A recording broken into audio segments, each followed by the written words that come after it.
Nisa, Gedək ağa gül. 5 dəqiqədə deyəndə əməklə.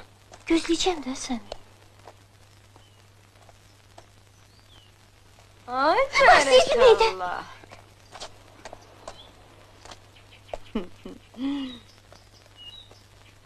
Ay maşallah. Adı eş. Be.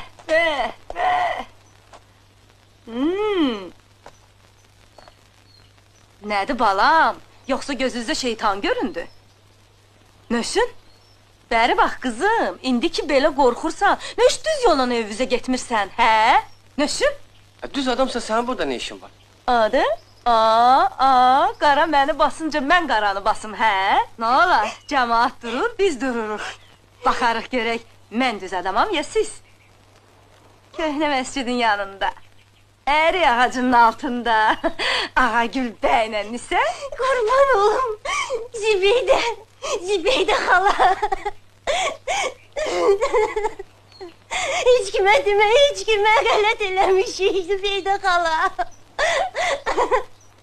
Gördün adı, o mənə xala dedi. Yanındakını başa sal qızım. Adam xala ilə necə danışar? Yoxsa başlayıb ki, əyri adam, doğru adam. Öldürürəm səni. Kimi adı? Hı?